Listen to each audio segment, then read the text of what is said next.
Hello, hello, hello. Welcome to Wicked Filthy. This is Matt Santoleri in here. Normally it's me and Alex, but Alex cannot make it tonight. He's actually moving into his new apartment, so I'm going to hold down the fort for him in the meantime. Hopefully we get some callers and help make the time go by here. But getting back to it, a lot of the same stuff we were talking about last week. Both me and Alex were talking about the football season, especially how it pertains to both the two teams that we follow more than anything, which is the Eagles and the Patriots. And I guess I'll start with the good rather than the bad first. And there was good in both games. There was also some bad in both games. And I'll definitely get to that. But start off on a positive note, which I don't know is kind of like this show. I think we kind of err to the pessimistic side a lot of the times, but I think there's still a lot of good that we could take from everything that happened with the games between the Patriots and with the Eagles. Starting off with the Patriots, obviously one of the big things was LeGarrette Blount not being in the starting lineup for the first game of the season, not used very much so in the second game against the Bills. We all kind of, me and Alex kind of alluded to it. That game was definitely a Dion Lewis type game, not a LeGarrette Blount running up the middle type game, but still, for somebody who was supposed to be your starting running back going into the year, not getting a whole lot of carries, even when he was active, was kind of, I wouldn't say alarming, but was kind of puzzling, kind of surprising that we were seeing that from the Patriots. But in week 3, he definitely did not disappoint. In a game where the Patriots controlled it front to back, LeGarrette Blount, 78 yards on 18 carries with 3 touchdowns. Came back right to how we left off the year last year. In that game against the Colts in the AFC Championship game, we saw a lot from him, being able to pound the ball up the middle, especially down there when it got closer to the end zone.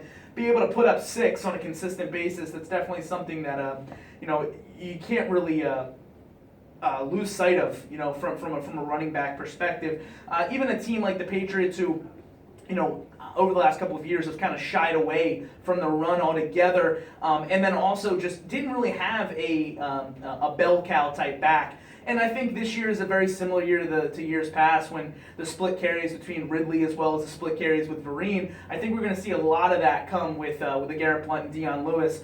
Dion Lewis, through the first 2 games of the year, he had more yards from scrimmage than any other player except for Julio Jones, Matt Forte, and Antonio Brown. And then this game against the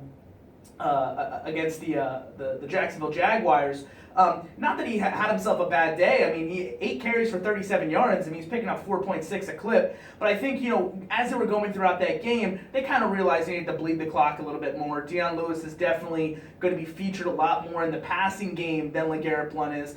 Going along with the 8 carries Lewis had, he had another 5 touches in the passing game, for 30 yards. So together, he puts together 67 yards of total offense, which still isn't bad from somebody who, as far as mold-wise goes, and usage going into the season, was going to be that third down back type player. I think the one big thing to take away from this game, though, if there's really anything, is the fact that this defense can stop the run. Which I was very, weary about going into the year, and the Week 1 game against the Steelers didn't really do it any justice. Week 2 against the Bills, that first drive, the Bills come down, they put up 7, and it looked like, the defense couldn't stop anybody. I mean, I could have been running behind the Bills' offensive lineman, and I could have put up that many yards, let alone LaShawn McCoy and Williams. But they kind of got it together as the game went on, which was nice. And they really, while they didn't necessarily eliminate the run completely, they eliminated the big plays from the run. And that was kind of where the bread and butter of this defense going into it was, can they survive being a bend, don't break defense? And as we've kind of seen, as long as the offense is putting up as many yards and points as they are now, I'm pretty sure any defense back there could really withstand, the storm that's coming on their end. But still, from the other perspectives of it, there were still questions. There was questions whether or not they can eliminate it altogether. In a game where Jacksonville was playing from behind majority of the game, T.J. Yeldon, who is a big back, he is a young back, he's a rookie, and I do expect him to make an impact in this league going forward. Jacksonville, although they're definitely not prime or polished by any means, they are a very young team who they do have some weapons and some big play guys, and I think Yeldon will be a back in this league who will continue to make great strides towards being a featured back. But at the same time, he only picks up 33 yards and 11 carries. They really didn't get any kind of good production out of the backfield. A game Denard Robinson wasn't active for. But let's see, still Blake Bortles, 7 yards. Toby Gerhart, he got a couple carries. He picked up 10 yards. Not a whole lot of good offense, I would say, from the Jacksonville Jaguars throughout the entire game. The only big time gaffes, I would say, were the one big Allen Hurns touchdown where it really looked like Malcolm Butler had it all teed up and he was had a really good eye on the ball, but at the same time, he just missed it by a hair, and there's 7 on the board for Jacksonville. And the one big thing that this team really needs to be able to do is eliminate that big play. Stuff like that just can't happen. Obviously, in a game where you win 51-17, it didn't really play a big part of it. But that first half, for the first couple drives, the game was kind of close. It really was until they got the interception and they put up 7 right before halftime. That kind of sealed the fact that the Patriots were going to run away with this one. But when you're playing against stiffer competition, stiffer talent, whether it be in the AFC, whether it be the Broncos, whether it be the Bengals, who have looked really good in September, which obviously isn't the first time that that's happened, but at the same time, you have to kind of take notice of the teams that are 3-0, and the Bengals are one of those teams. They gutted out a pretty good win against the Ravens. That was a barn burner towards the end of that game. It seemed like neither defense really came out to play in the fourth quarter of that one, but still, when you're going against teams that have that kind of immense amount of talent, I mean, when you have Allen Hurns who is beating you deep, it leads people to believe that Demaryius Thomas or A.J. Green could most definitely do the same. And that's just stuff they have to clean up. They have to clean that kind of stuff up because when it comes down to it, this team is a perennial playoff contender. This team will reach the playoffs. I mean, a 3-0 start. It doesn't look like anybody in the AFC East is going to have anything to say about it, minus the Bills. But then also just a perennial Super Bowl contender. And honestly, when it comes down to it, when you have Tom Brady, who's won 4 Super Bowl rings, when you have Bill Belichick, who's been as successful as he's been throughout his entire career, especially his stint with the Patriots New England, you have a team that, honestly, every single year is just kind of a shoo-in to win the AFC East. If you don't make the AFC Championship game, if you don't have a chance to win it all, it's kind of a down year. I guess it's kind of selfish to kind of call it that, but, being a Patriots fan, and then also just, whether or not, you just follow the Patriots, you can kind of understand how spoiled, we have been over the last couple of years. But, it's just kind of the way it goes, being a team that has that kind of winning pedigree, having a coach who really knows how to piece together, a really good roster, through and through. And then obviously when you have Tom Brady, who, whether or not you want to count Joe Montana as the best that's ever done it, I think Tom Brady has made his case that he's at least in the conversation for top 2, top 3. I believe he's the best, and I think some of the records, including the one he got on Sunday against the Jacksonville Jaguars, throwing his 400th touchdown pass, being one of only 4 quarterbacks to ever do it, in combination with Dan Marino, Brett Favre, and Peyton Manning. Who, at the same time, Peyton Manning, although he has the stats, Brady has a lot of those, and now he also has the rings to back it up too. I think he's kind of at least in the conversation of the best of all time. If anybody brought his name up, I don't think anybody would really, scoff at that idea. And I just think that that's, again, with those kind of aspirations and those kind of goals going into the season, the Super Bowl has to be the one thing that this team has to be moving towards and striving towards. Week 1 against the Steelers, it was that late touchdown against them that Antonio Brown caught in a junk time touchdown that made it a 7-point game. But through and through, the Patriots and Brady and the offense in particular controlled that game from start to finish. Very, very good game for the offense. Move on to the Buffalo Bills, and minus the fourth quarter, which it really, honestly, I think you give more credit to the Buffalo Bills for not laying over and just calling it quits more than you would give it to the Patriots, the way they handled it.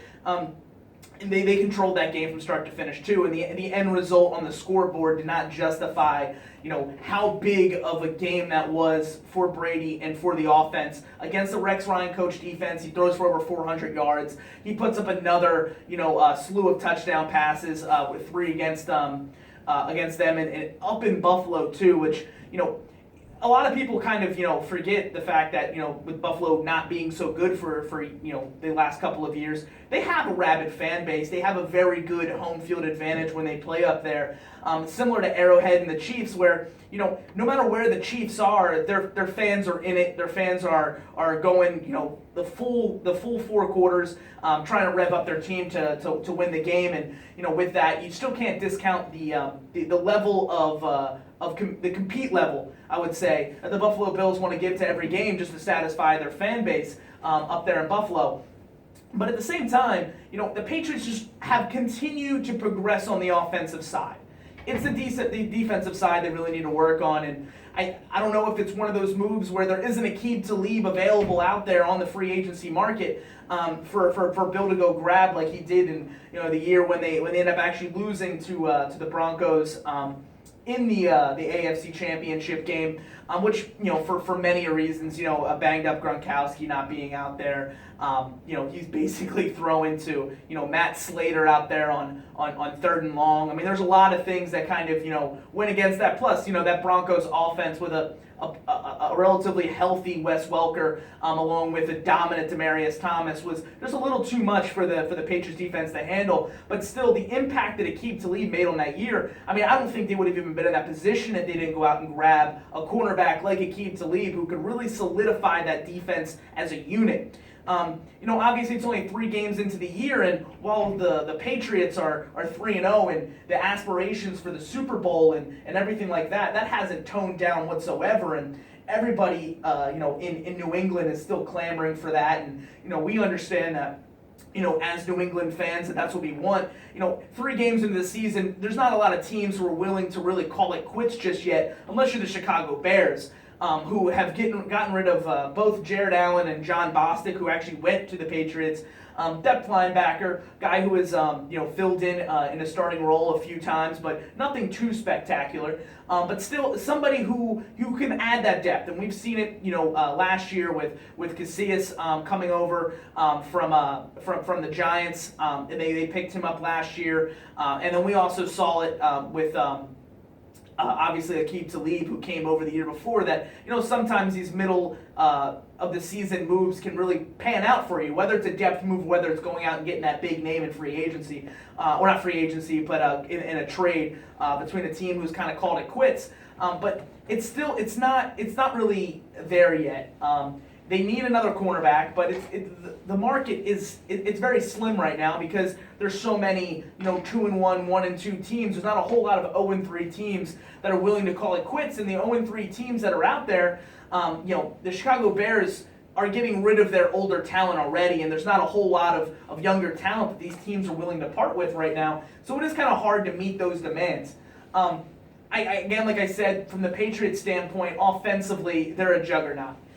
There's not a team in the AFC right now that I think has a defense that can really put that in check, or an offense on the other side that's going to be able to put up the amount of points that it takes to compete. Now, obviously, looking over at the NFC, the Eagles have themselves a very hard road to the playoffs, specifically just because the fact of falling behind 1-2 so far. But on top of that, just because you got Green Bay and you got Arizona out there, both 3-0 teams that look fantastic, and then you have the Seahawks, who are a 1-2 team that you obviously just can't count out.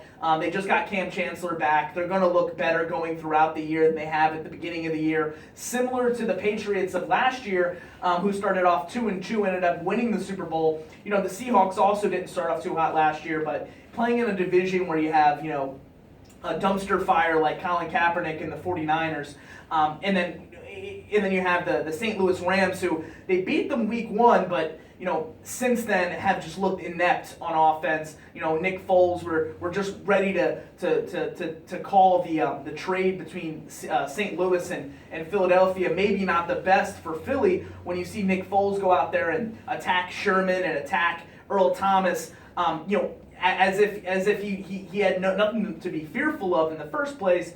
But then you see him go out there and lay an egg, especially against the Steelers defense that is just putrid, and has been, for the last couple of years, and they still don't even have Jason Worlds. They're still, lacking on the offensive side. They didn't even have Big Ben in there to put up points on the opposite end, so they weren't chasing anything. You're playing at home, and, St. Louis still couldn't get anything together in that game. But, at the same time, Nick Foles still week 1 showed some big improvement over what we've seen from him in Philadelphia. And Sam Bradford, obviously hasn't worked out to the fullest extent of maybe what Eagles fans were hoping for at the beginning of the year. You watch the preseason tape on Sam Bradford, namely the 10-10 outing against the Packers, and you're sitting there and you're thinking that this offense is going to run like a well-oiled machine. This is what Chip Kelly has been building up for. This is everything that he's kind of wanted to add to his arsenal, and it just hasn't worked out that way for one reason or another. DeMarco Murray, though, injured. He's out for the game against the Jets, and you see that team, I wouldn't say necessarily rally around that, but you kind of see the reason why DeMarco Murray was not necessarily an afterthought, but why he wasn't the number 1 target in free agency at the running back position. And I think more than anything, and it kind of seems like the Eagles overpaid for DeMarco Murray at this point in time, strictly to keep him away from the Cowboys. And when it comes to building a championship roster, it's very disingenuous to yourself, let alone to your fan base, to just sign players strictly so other teams can't have them. And it kind of seemed like that because although DeMarco Murray is that downhill runner that Chip Kelly has been clamoring for since he's gotten in the NFL, his skill set just does not match with what Chip Kelly wants to run. Now, obviously, this offense can be catered towards DeMarco Murray, and DeMarco Murray could thrive in it. But you look at, again, talking back in, weeks ago when I was talking to Alex before, when the first outing with DeMarco Murray having negative yards on the day, it was, when you watch him with the Cowboys, you see him in the I formation. You see him line up behind center. You see the vision, him being able to see the play develop, and that kind of suits to his kind of caters to his strong suit. And then you kind of see, Ryan Matthews this week, and you see that not necessarily can a player always not appreciate that, but a player like Ryan Matthews is just built better for this offense in the way that it's running right now. Now, that's not to say Ryan Matthews is a better running back than DeMarco Murray. I don't believe that myself, although I do believe that last year was kind of the outlier of DeMarco Murray's career arc. I think that last year was a perfect storm of everything. I mean, you have a healthy Tony Romo, a healthy Dez Bryant. Jason Witten is playing, some of the best football he's played in years. And that offensive line, it was just absolutely incredible. And we've kind of even seen that going into this year, them opening up holes for, Joseph Randle or Darren McFadden.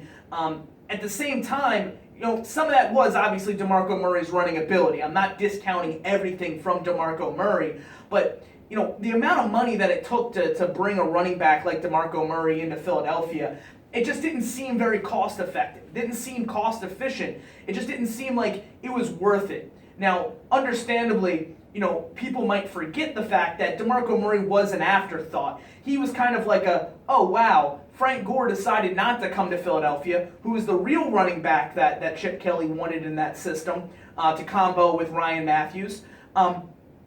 And DeMarco is still out there. DeMarco's still out there, and he kind of, you kind of see Chip Kelly or the Philadelphia Eagles kind of see the money struggles that the Cowboys are having, and them not being able to pay both Dez and DeMarco, not necessarily what they're worth, but what they're looking for. And you saw Philadelphia pounce on an opportunity. I mean, I can't sit here and say that, if my job currently now gave me an opportunity to go into my ex jobs that have since, moved on for me, and I get to prove a point to them week in and week out that you should have paid me the money that I was owed, I can't say that opportunity wouldn't be worth it, So I'm not going to, stress against DeMarco Murray wanting to go to Philadelphia, but it just didn't seem like he did want to be there. It seemed like, the Cowboys aren't paying me. I got how many years left in the NFL? I might as well take the team that's paying me the most, and obviously the Eagles were the suitors that were willing to do that.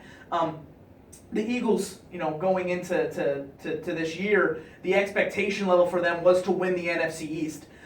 Even, with Dez Bryant and a healthy Tony Romo in Dallas, honestly, the expectation was still to win the NFC East. You have Chip Kelly in his first year being totalitarian dictator of the team, judge, jury, and executioner, having final say over the rosters. And you're hoping that with all of these tools and with everything he's given, he's able to finally put together the team that he's looking for. No more excuses. No more, this is Andy Reid's, leftover, junk in the drawer that I'm kind of cobbling together, somewhat of a team to play with. No, we finally got Chip Kelly, who's able to make these moves and really prove the fact that he can win in the NFL running a gimmicky type offense like it's been touted from outsiders when he was bringing that offense into the NFL. But at the same time, now it's obviously, it's easy to pick on it. It's easy to say it hasn't panned out. 3 weeks in, it's obviously too early to say for sure. Even if you look back at Chip Kelly's first year with the Philadelphia Eagles, it didn't look that great at first. I believe they were like 1-3 or 1-4 in the division or something like that, even before they really won. I think it was like 6 games in a row, and they ripped off those games in a row, and now it's finally coming together for Chip Kelly and the Eagles. But I think a lot of people, what they didn't understand about that year too is they ran into some very fortunate situations.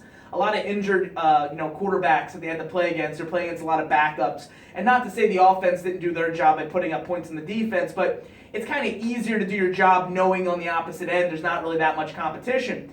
And so Chip Kelly has a 10-6 record in 2 years with the Philadelphia Eagles. But what has he proven? What has he done with his team that has shown that he can do this on a consistent basis? That he can keep this this train running in the NFL, especially with his up-tempo offense. It doesn't seem to be working when you're doing 3 and outs. The only way an up-tempo offense really tends to stress the defense is if you're able to sustain success on the field, which we haven't really been able to see either. Now, last week, getting again to the good of the situation, they were able to run the ball, pretty effectively against a Jets team that is very stout defensively. Now, majority of that did come in the first half, which has to be the big question when you're talking about the Philadelphia Eagles and where they're at right now and where they're projected to be, come later time when the postseason and all that kind of stuff is really up to us. Even just come Thanksgiving, come Thanksgiving, where are the Eagles going to be right now? Obviously, being able to get work out of the backfield is a huge component of what's going to make this team successful. It's what sets up the passing plays. It's what sets up everything for this team, being able to sustain success on the field and wear teams down with their up-tempo offense. Now, the bigger problems is it just doesn't seem like this offense wants to take shots down the field. You got a team, you got a quarterback with like Sam Bradford, and although I think he's only been sacked, like twice. He hasn't been sacked a whole lot. At the same time, a lot of that has to do with the fact that he's getting rid of this ball so quickly, quicker than just normal, like getting rid of it quickly to sustain success, but too quickly almost. I mean, he's averaging, I think, around 5 yards a pass, by far dead last in the NFL right now in yards per attempt. And it's not enough right now from Sam Bradford. You need to step it up from Sam Bradford, especially if you're going to be able to get the type of running display that Ryan Matthews had executed last week against the Jets. Now, the other part of it too is that game. I mean, you obviously have the Darren Sproles return for a touchdown. Darren Sproles also gets another 1-yard run, and he puts it in. And Darren Sproles has been, honestly, Chip Kelly's best move since he's been there. I don't think anybody can really argue that point. Right now, I mean, you give up a 5th-round draft pick for a player who really changes the way you work on the special teams. He gives you a change of pace from the backfield standpoint on offense. A player who I would really like to see utilized even more so in this offense. I think he really fits that Dion Lewis type mold that if the Eagles are willing to really move him around and kind of, really just be a little bit more creative in the way they get their playmakers the ball, I feel like they'll be more successful. I think the one big thing when it comes to Chip Kelly is, obviously coming from a college background, he's kind of that next man up kind of attitude. Hasn't really catered to star power since he's been there. A lot of the racist allegations and a lot of the stuff that ex-players are kind of putting on him, throughout, I believe is less of the color of their skin and more of the hype and the superstardom that surrounds that type of player. He's never been the one to cater towards that attitude. He's always had that next man up attitude, and with that in mind, I feel like he gets away from what really could be successful on the gridiron, and that's getting your playmakers the ball. First and foremost, when you have a limited amount of playmakers on your team, because you've since gotten rid of Jeremy Maclin, Deshaun Jackson, LaShawn McCoy. Now you really have to use the pieces you do have to move the ball more efficiently. Just doesn't seem like Chip Kelly is willing to kind of change from his mindset. It's really Chip Kelly's way or the highway, and I think in some ways that has been a downfall of this team, at least this season 3 weeks in. Now, Evan Mathis hasn't looked that great elsewhere. Todd Harriman's being let go. Obviously, I see the age, I see the number, I see all that too. But now you have the continuity of what's keeping the line together. And you decide to kind of go into the year with a hodgepodge of names to kind of fit together for this offensive line. And it doesn't matter who you have in the backfield. It doesn't matter who you have under center. It doesn't really matter who you have on the outside, on the wideout position. If you can't get sustained blocking to be able to move the ball down the field, it hasn't really panned out. And it's kind of seemed like Chip Kelly's way of doing things has kind of shot the Eagles in the foot a little bit. Now, is it something that they can obviously, come around on? Again, it's kind of the theme of the show is it's only 1 week, it's only 2 weeks, it's only 3 weeks. But sooner than later, it's only 8 weeks, and that's half a season. And when you need to be able to put things together on a weekly basis in the NFL, because as you can see, there's always teams that start off hot and fizzle. There's always teams that are working to get together and they come around at the right time. It seems like this team really needs to do it this week against the Redskins. You have average quarterback Sam Bradford versus under average quarterback, below average quarterback Kirk Cousins this week, and I think that this is really going to be a test. You have a team in the Redskins who has some really big bodies up front, and Chip Kelly has kind of tried to build this offensive line as an athletic offensive line, pulling guards and everything that goes along with that to be able to move the ball down the field a little bit more efficiently. And this week will really be a test of that. Specifically because the fact that, DeMarco coming back, if he does come back, we want to see how he, works back into the system. If he's able to maybe take what has not worked for him and put it to good use against the Redskins, or whether or not Chip Kelly decides to ride the hot hand and start feeding Ryan Matthews the ball a little bit more often. I think Ryan Matthews is just built better for this offense as it sits right now. Now, when Chip Kelly wants to start running I formation plays or, work with me here, Chip. Even if you started running some pistol plays, something to where you have, some kind of downhill ability where DeMarco can pick up some speed before the play develops. I just don't think that DeMarco is really going to be the answer to many of these problems. Now, Jordan Matthews has played a really good campaign so far. He's really done everything that Chip Kelly has asked from him. Nelson Aguilar obviously has to step up a lot from what he's giving as a talent level, but the production from him, he definitely got me. I thought he was a sleeper, fantasy-wise going into this year.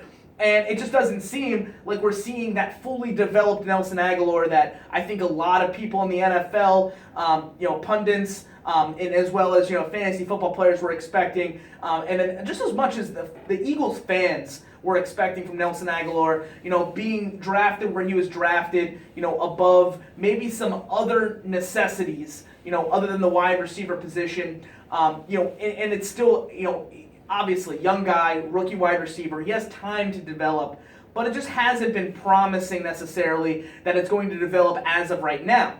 Now, another person who in the draft, I thought, obviously was going to come here and make some type of an impact because you would hope he would. And he hadn't really before now. Eric Rowe looked really, really good, in this game playing safety. Against the Jets. He gets that interception that basically, changes the momentum of the game in the fourth quarter there. And it just seems like Eric Rowe might be finally putting together for himself, a guy who was drafted as a safety basically coming out of college, but hopefully stepping in as the cornerback position.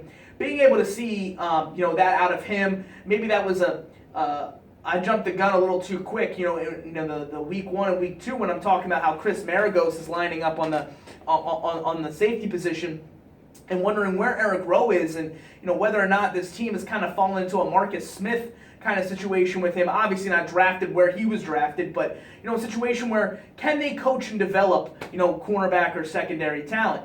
Now, from the secondary standpoint, the safety position is probably the only position on the Philadelphia Eagles defensively that isn't really in question, with Malcolm Jenkins and Walter Thurman both playing above their level. And you got Benny Logan and everybody in the D-line playing very good too, and their ability to stop the run last week was integral to their ability to win that game.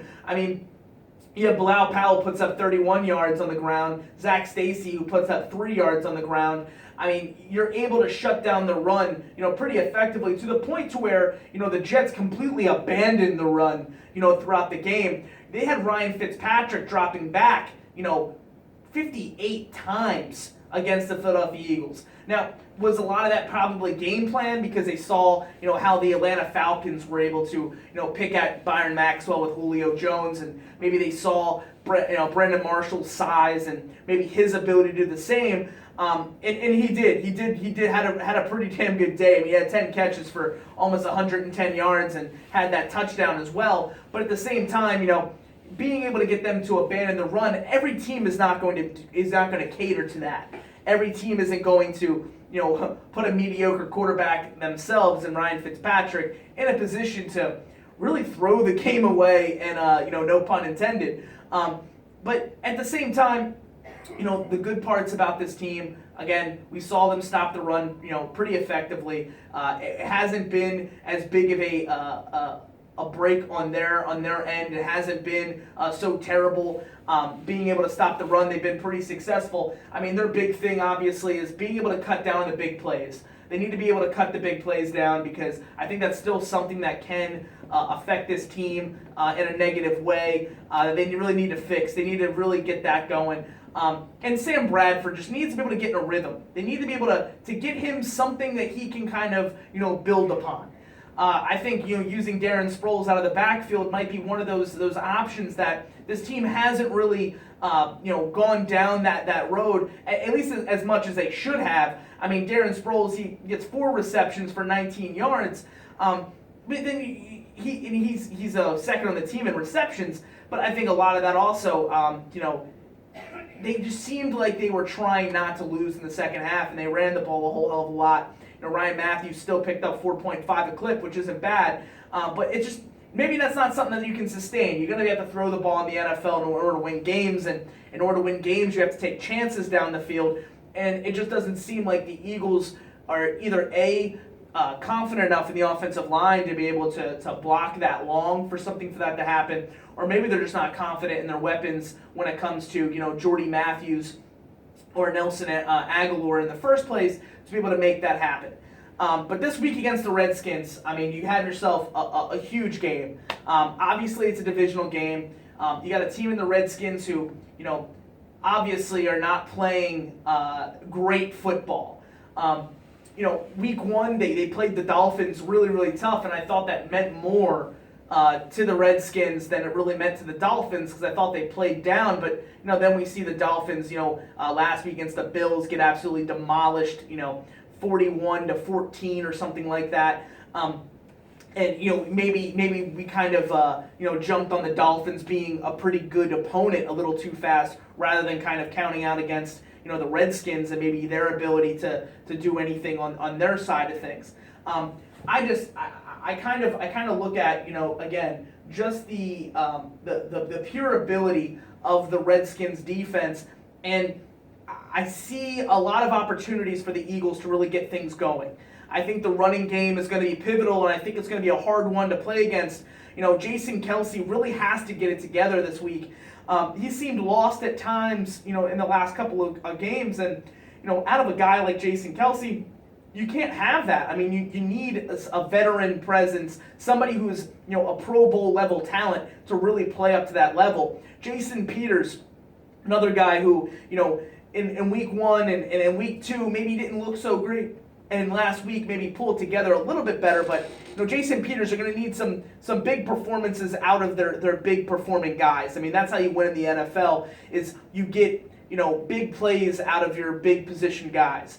They're going to need that offensive line to step it together. Matt Tobin steps in, and I think this is a big wrinkle here because you got Matt Tobin who steps in and he fills in admirably, and he does a very, very good job to kind of semi-solidify that offensive line, and he's getting the next shot at it to be able to start this week. The Eagles bring back Julian Vandervelde for the bajillionth time in the last couple of years to kind of again shore up some of them those depth positions and kind of fill in with Gardner being out. And this offensive line versus the defensive line for the Redskins is really going to be the make or break for this game.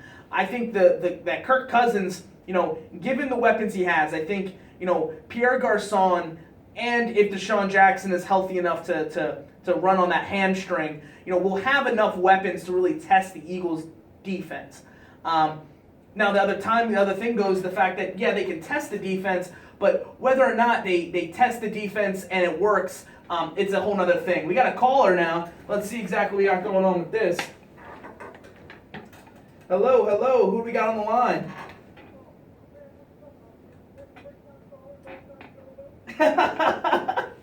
Alex McGinnis. This is our co-host here from Wicked Filthy, joining us via the Verizon hotline that we have into our system. That's a plug because I work for Verizon and I sold him a phone. But at the same time, Alex, I don't know if you're able to watch on the link here, but we're kind of getting into talking about how the Eagles game against the Redskins this week is going to be a pivotal one, and I see the biggest matchup, the offensive line for the Eagles versus the defensive line for the Redskins. I don't know where you see this at, but what can you tell me about what you've seen from the Eagles last week and what you're hopeful for this week going into the game against the Redskins?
So what do you think about Matt Tobin stepping in for Gardner there in last week's game, getting first crack at being able to start this game against the Jets? Not the Jets. I'm sorry, against the Redskins for after filling in admirably last week. I mean, do you think that that not necessarily from a talent level that he gives you that much of an edge, but do you think that just having that next up mentality, that person who can fill in, and hopefully maybe the team kind of rallies around that and sees that obviously you have to always be prepared for when your time is called, but to kind of look at that kind of guy, and maybe even for the veterans who might think they're a little safer on this team, maybe light a fire under them to see whether or not they're going to keep pushing to put their best front foot forward in this game against the Redskins.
I mean, obviously, when we're talking about the Eagles' offensive line and the struggles they've had, starting from the beginning of the year, obviously, we didn't really see these in the preseason, which I think was the most alarming kind of wake-up call for Eagles fans starting the year, was just their inability to get the run game going. I do believe with Ryan Matthews that hopefully they can build on some of that momentum going forward. And I was talking about it earlier in the show, but just kind of looking at what Ryan Matthews brings to the table. Knowing that, between him and Frank Gore, they were the Eagles' original two targets at the running back position. Do you think that Ryan Matthews gives them, not necessarily out of a talent level above DeMarco Murray, but maybe just a look-wise out of the backfield, maybe just something that would kind of benefit them going forwards, is maybe leaning a little bit more towards Ryan Matthews?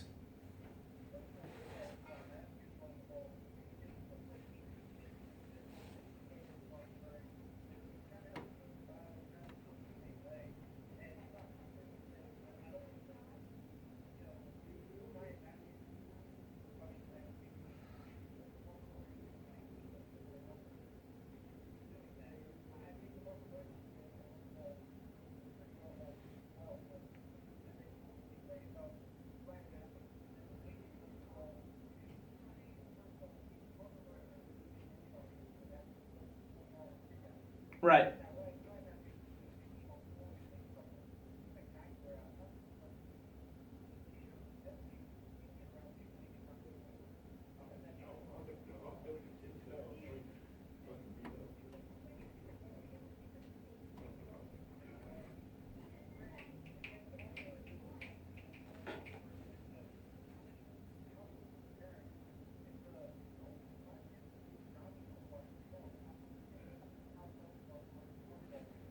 So I mean, as you've kind of you hit on it earlier, that the team has been better pass blocking and they have been run blocking, which is obviously kind of alarming considering it's a Chip Kelly offense and they're going to run the ball more than they're going to throw the ball. At least that's kind of what you would expect. But do you see anything in the fact that Bradford has the lowest yards per attempt in the league right now? Last week again, low fours as far as yards per attempt. Do you think that it's just kind of a game plan kind of ordeal, or do you honestly feel like the Eagles aren't confident in their weapons on the outside to really take deep shots down the field?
I mean, okay, so offensively, obviously, the team has to get the running game going. That's obviously something that needs to occur, especially against, this team, the Redskins, coming up, who I think are weak at the cornerback position. You can attack them down the field, but at the same time, it's very hard to be able to do that when you can't establish the running game. Flipping the switch over here to the defensive side, what did you see out of Eric Rowe filling in last week that positive wise that I think a lot of at least from my thoughts going into it, seeing him inactive week one. And not really seeing much out of him, since then, kind of throwing him into like a Marcus Smith kind of era. But going into this game, he had himself, an interception in this game. He played pretty well. I mean, do you think that there's something there that he can build on? Do you think that, in the future that he can be, what they were looking for when they drafted him, where they picked him at?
Yeah.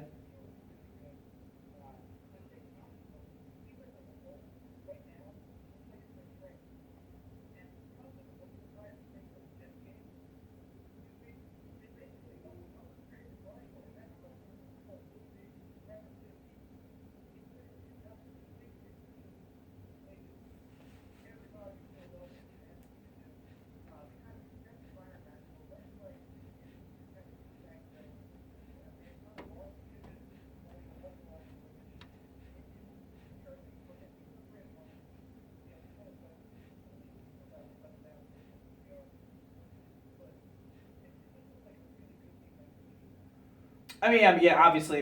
I know we were talking about the last couple of weeks I guess the not necessarily inability, but the unwantingness of Billy Davis to be able to change his scheme to adapt to putting his playmakers in a position to make plays. You pay that much money for a cornerback like Byron Maxwell. Whether or not he has the talent to really go ahead and kind of leave the Legion of Boom behind and kind of write his own little legacy at the cornerback position is obviously yet to be seen. But you kind of know what he's good at. Going into it, you pay him that amount of money. You're hoping that that's kind of what you're going to get out of the position, but then you put him in a position to not succeed. It is kind of mind-boggling to see that kind of happen. Now, on the opposite end, there, like you were kind of talking about.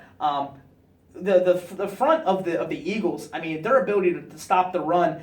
No, Chris Ivory in this game, so no real big time back. It was Bilal Powell and Zach Stacy, but at the same time, being able to set the tone, stopping the run, kind of had Ryan Fitzpatrick, just dropping back almost every single play. He had 58 attempts in this game. What do you kind of read in that defense and their ability to stop the run that maybe is putting their secondary in a position to succeed in these long third down plays?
The other part too on that defense. One of the monumental plays of that game. Not just talking about obviously with Jordan Hicks and his ability to get it was obviously the interception. But what do you make of the play that Brandon Bear made on that to get the tip that basically gave Jordan Hicks that easy interception? Do you think that he can really kind of going forward? Is he going to be a big part of this defense, or do you kind of see him as being that? That's that guy who can come in and make special plays, but that's really about all you're going to get out of Brandon Bear.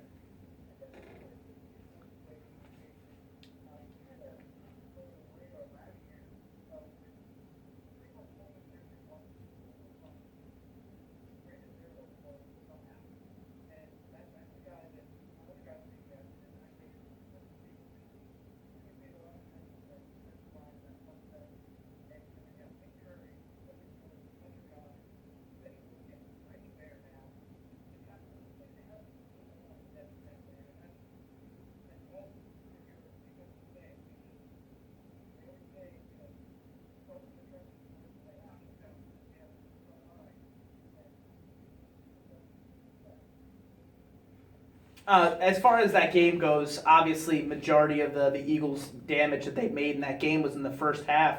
Uh, yeah, it was all in the first half. Do you kind of see that as being obviously it's no good when you're looking at a team that only plays one half? But did you see Chip Kelly just maybe playing not to lose, or what it was in that game that allowed the Jets to kind of creep back in? And honestly, until they got that interception late, probably would have got a chance to get the ball back and on it would have put up points, and we could be talking about a whole different storyline here, sitting here on Thursday.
So moving forward, we kind of recap that Jets game. We talked a little bit about it with the Redskins.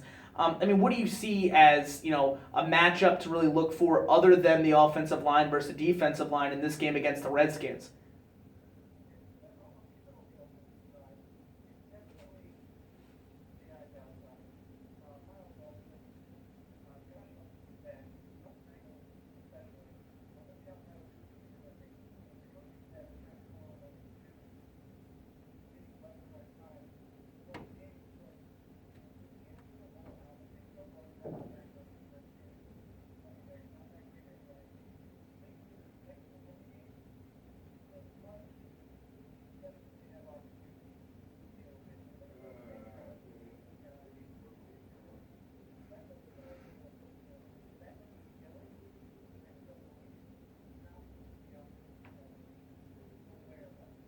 I mean, obviously, when it comes down to it, the NFC East, with Tony Romo being out, and Eli Manning choking away games late, along with it just Kirk Cousins, being the quarterback of the Redskins, it is a open season, I guess I would say, on the NFC East, and really any team could come out ahead. What do you think as far as this game against the Redskins? Who does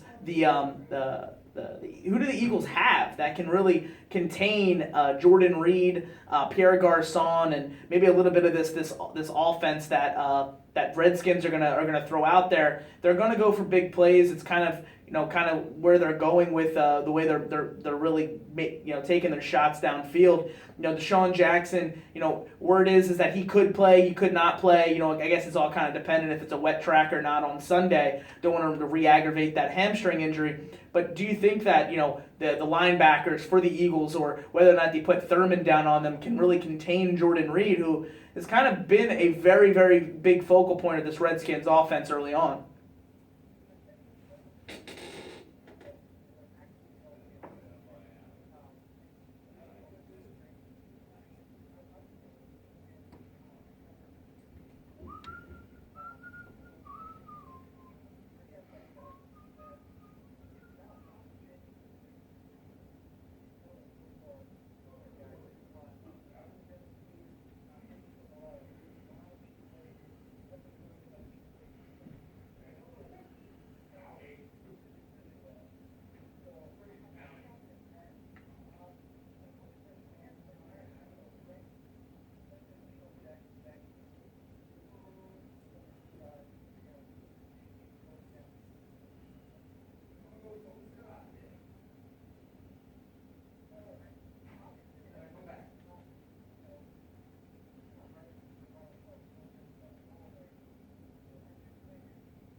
So this week, are you predicting the Eagles win here? And give me a score if for the game, if for what you're thinking that's going to end up coming out to be.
So not nearly 28-14, but what do you make of the Cowboys blowing that 28-17 lead that they had on the Atlanta Falcons going into halftime? Do you think that, with the Cowboys, with Brandon Weeden at the helm, that honestly the Eagles, if they do get rolling, quickly, and they do pick up some wins against divisional opponents, Redskins being one of the major ones coming up quickly, do you think they have a good shot at overcoming what they've dug themselves into and actually coming ahead in the NFC East?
And then on the opposite side there, you have the Giants. The Giants do go out and they do beat the Redskins. Do you think in the way that the Giants beat the Redskins that maybe the Eagles can look at a little bit of that blueprint and maybe put that to use? I know, when they, obviously playing the Redskins on Thursday night football is not necessarily the best brand of football to watch, as we've kind of seen. But, in that game, they didn't really run the ball a lot. They did attack them through the air. Now, obviously, a lot of that does play to the way the Giants team is built. But at the same time, you have a team in the Giants who they ran the ball kind of effectively. They got about 30 yards out of pretty much all their running backs, but a lot of carries.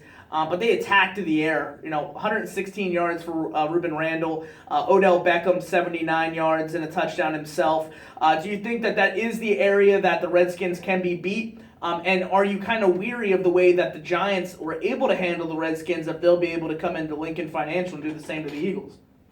I'm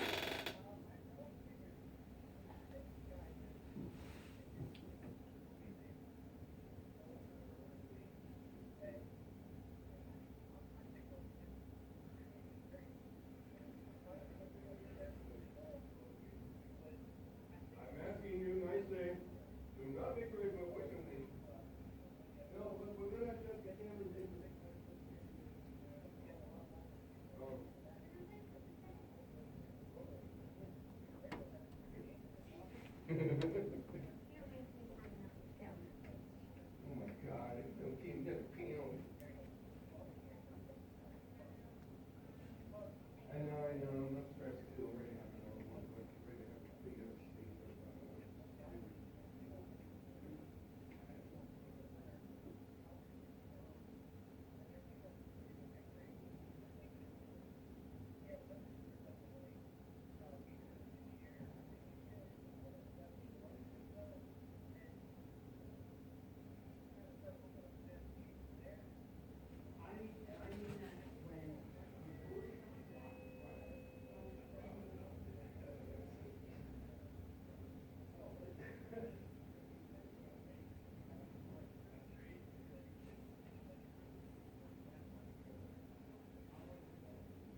That's true. I mean, obviously, it's a week by week league. You never know what's going to happen this week. I mean, looking at the Ravens and their 0-3 start, you would kind of look at it and be like, oh God, obviously the Steelers are going to win, this game coming up, but no Big Ben. Now they're starting Michael Vick, and that's a whole different dynamic going into it. It's really hard to predict it, if, even a few weeks out.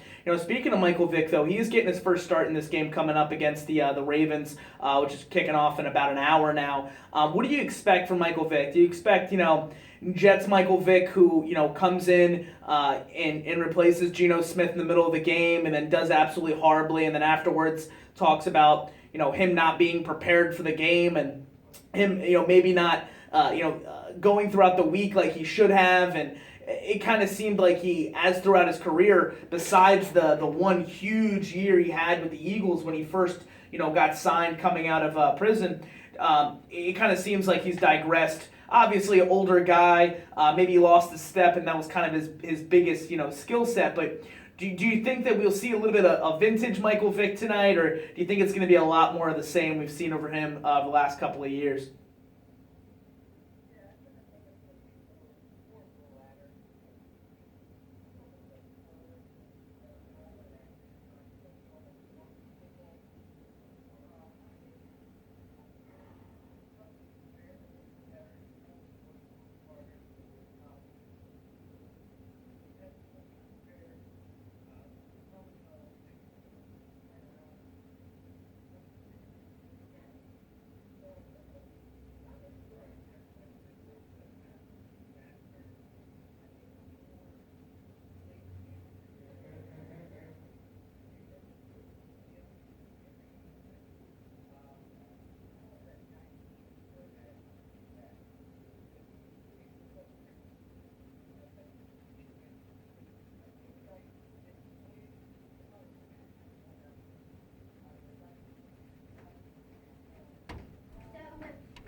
I mean, obviously you have Le'Veon Bell there. You have Antonio Brown. Even on a way lesser scale, you have the ghost of D'Angelo Williams, who has proven that he can be fairly effective, especially in a backup role in the NFL over the last couple of games. Right, exactly. I mean, it just seems like we kind of alluded to, over the last couple of weeks, that it's really been, since the slash and dash, days with him and Jonathan Stewart, it's really kind of been the first real look we've seen at D'Angelo Williams, and kind of have walked away impressed. In this game, obviously you have the Ravens, who really need a win. If they go 0-4, I mean, we're talking about a mighty fall from grace for the Baltimore Ravens. Then you have a Steelers team that really wants to stake their claim, and really come through with the homestand here. In this game in particular, because I'm just going to go through the teams with you and kind of go over your take on the games that are coming up this week. Do you feel like the Ravens, just being the hungrier team, are going to come out ahead, and it doesn't really matter what Michael Vick basically displays on the field? Or do you think that the Steelers with Michael Vick, whether or not it's a great chance, they actually have a halfway decent chance to come away with this one?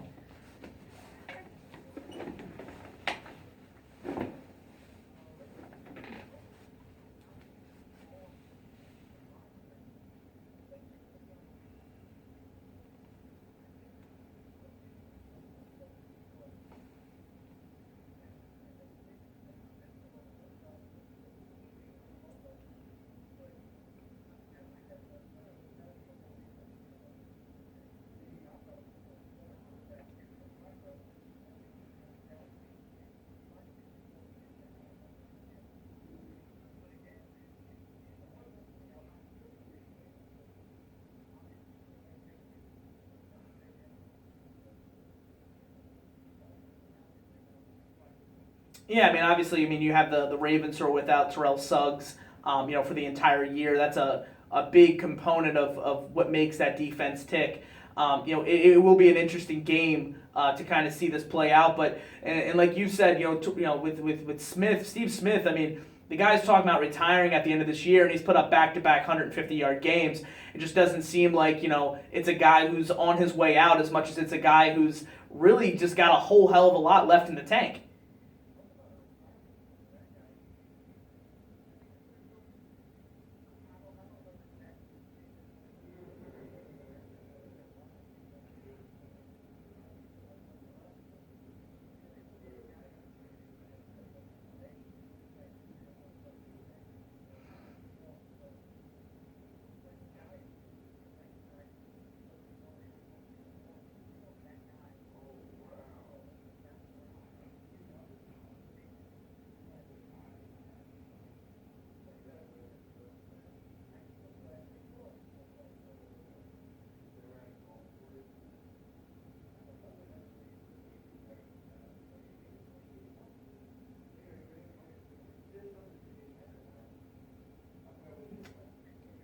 Yeah, it's kind of admirable, honestly. I mean, it's definitely not something that we see too much in sports. We obviously see a lot more of the people who hang on a little too long than the people who hang them up, at the right time.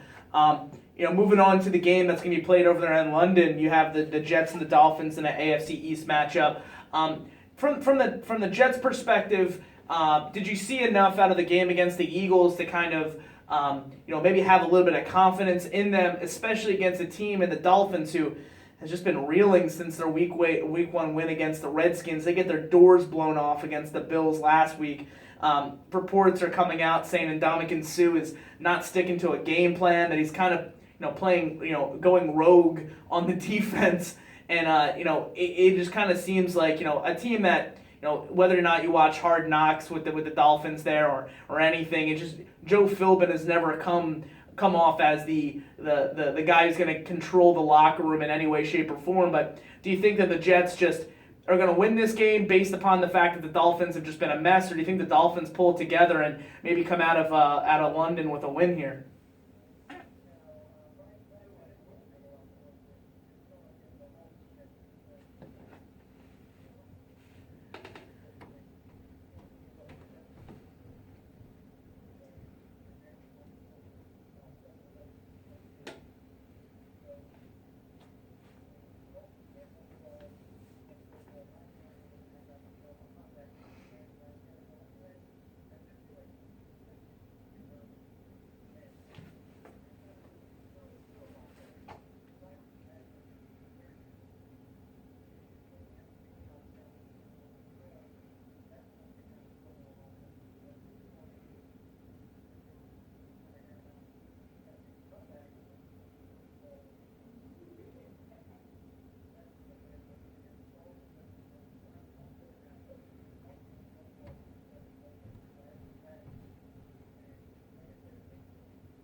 I agree with you there. I think the Jets will come out on top in that game. And I didn't really put my 2 cents in the first one, but I think the Ravens also in there. I kind of side with you in the better quarterback guy.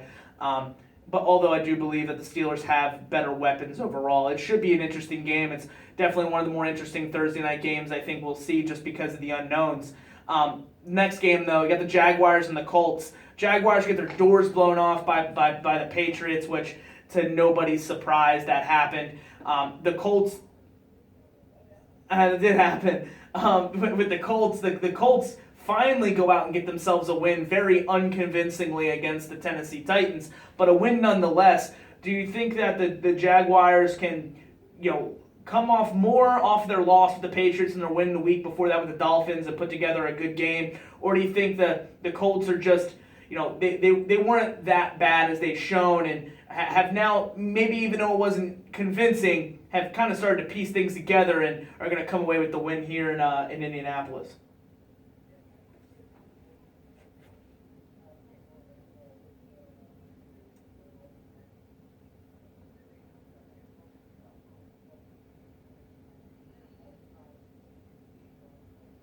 Oh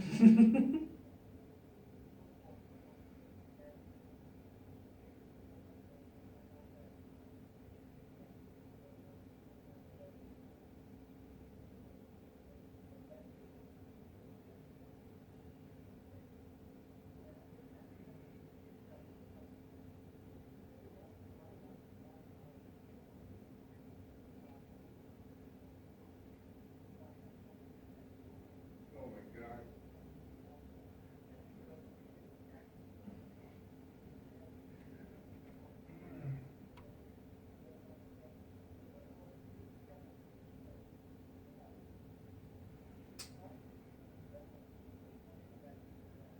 I mean, obviously, I think that would really kind of, with everybody whose picks, early in the year between the AFC, it was, the Colts were one of the hot picks to win it all, which I never really understood at the beginning of the year. Obviously, I'm a Patriots fan, so that might have skewed things a little bit more than usual. But you look at a Colts team who, Andre Johnson, Frank Gore, I mean, you're adding older veteran pieces, but people who are on their way out of their prime, not people who are on their way in, and then they really didn't do much on the defensive side to really, combat some of the problems they had there, which I thought the Titans did a pretty good job of exploiting, and probably, it came too close for comfort for a win there, even though they did actually have the lead going, into the fourth quarter. I do believe that the Colts, though, should win this game. If they don't win this game, I just feel like there's a major problem that's there in Indianapolis. But one big thing that I see out of this, I mean, it's kind of crazy to think that Andrew Luck and Blake Bortles both have 5 touchdown passes on the year. I didn't think I'd even mention both of those guys in the same breath, let alone, similar stat lines. Do you think that, with Andrew Luck, obviously he needs to stop throwing interceptions. 7 interceptions in 3 games is obviously way too much. Do you think he's now, after this win, is going to be able to settle down? Or do you think that, with Jacksonville, that Blake Bortles might be playing a little bit above his talent level?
Yeah, it's been pretty tough over there.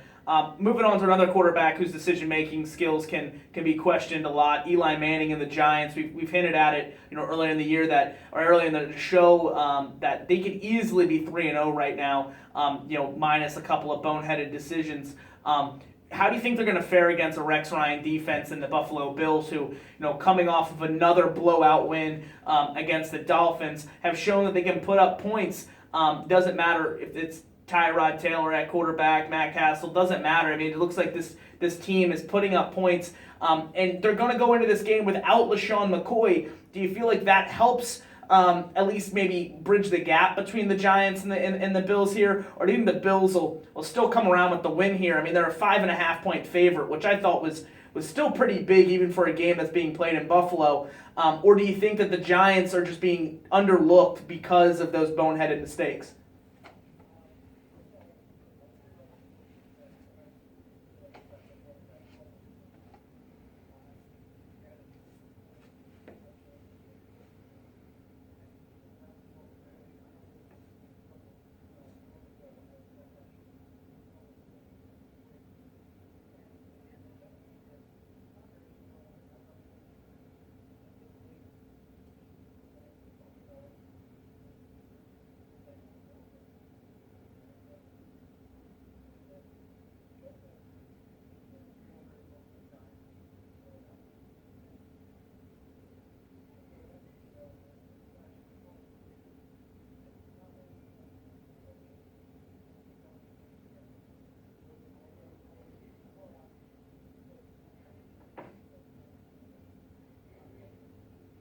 I think the Bills will win this game too. I don't know about handedly, like you were saying, but I think defensively they are, leaps and bounds above majority of the talent that the Giants have seen and are going to see, and I think that will be a little too much for them. Cam Newton and the Panthers, they take on the Buccaneers. I don't think we really have to talk too much about this. I think the Panthers at 3-0, although they haven't looked 100% complete, I think the defense that they bring to the table is just going to be a little too much for famous Jameis and the Buccaneers.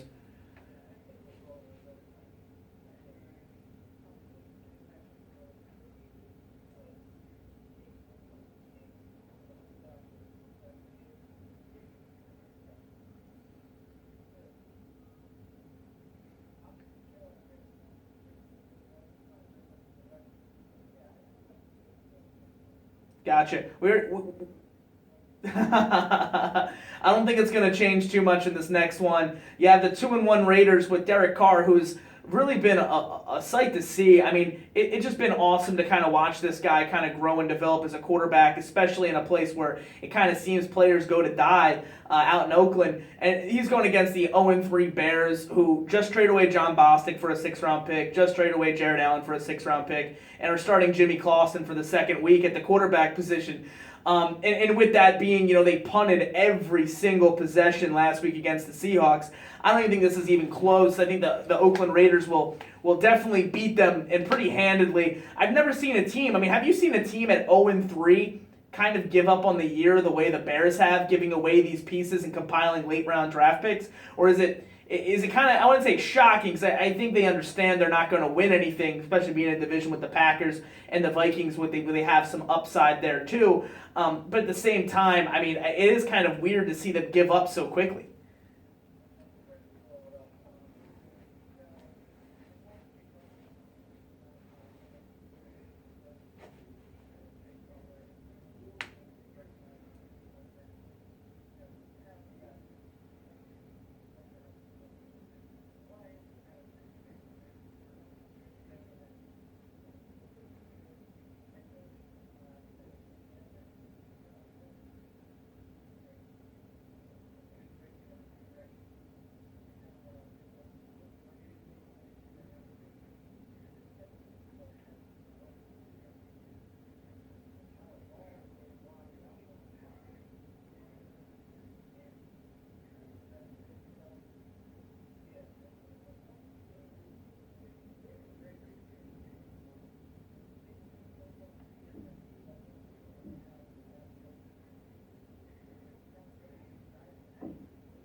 Exactly.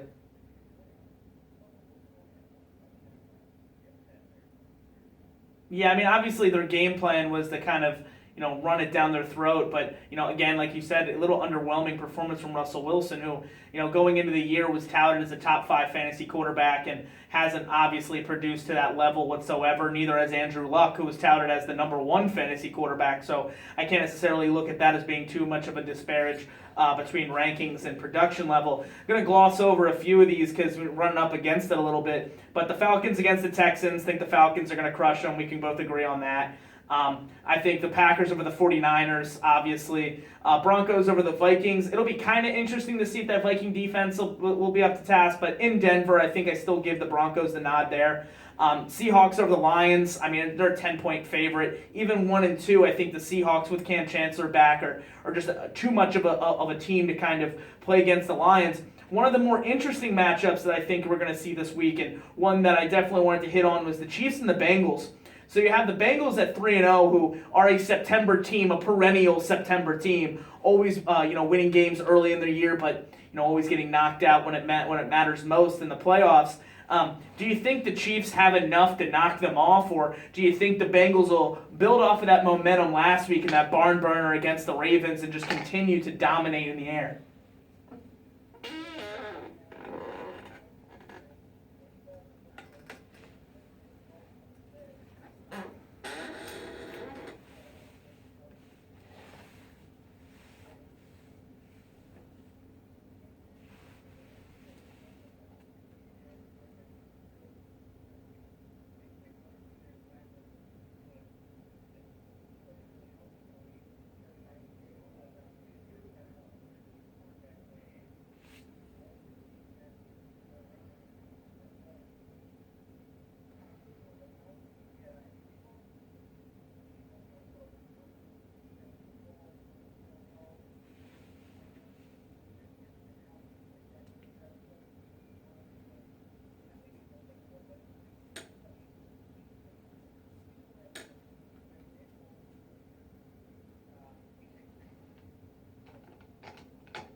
Yeah, I think so too. I think the Bengals just are a little too good, and they're just so dominant right now.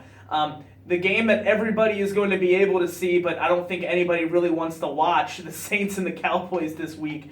The battle of the potential backups. Possibly Drew Brees is healthy enough to play. What are you expecting out of this game, if anything? I mean, I'm expecting possibly a game even worse than the game that the Cowboys and the Eagles played in week 2, which I don't think I would have said I was going to see or later on in the year, because that game, as we've even talked about, was a horrendous game to watch. Probably one of the most miserable, unenjoyable games of football to watch. Even defensively, it wasn't even good defense. It was just terrible offense.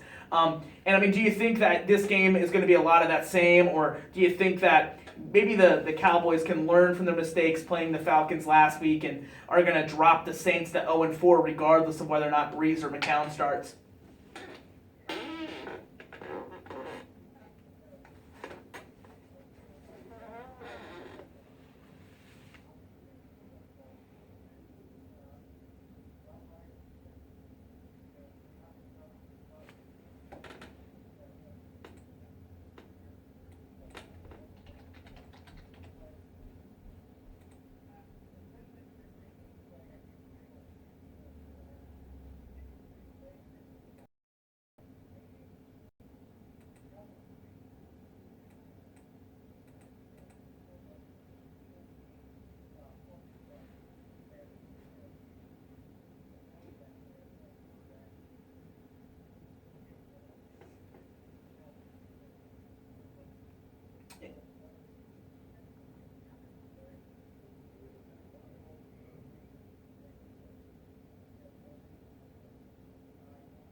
That's true. That's going to be pretty tough football to watch.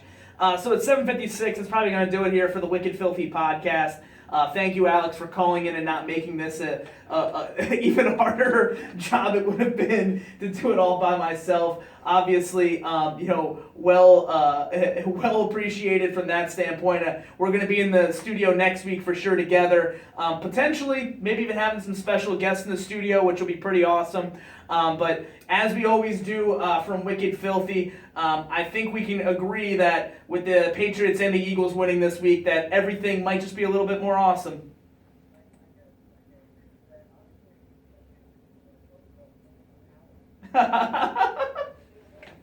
All right, Alex, take it easy, man. Later, man.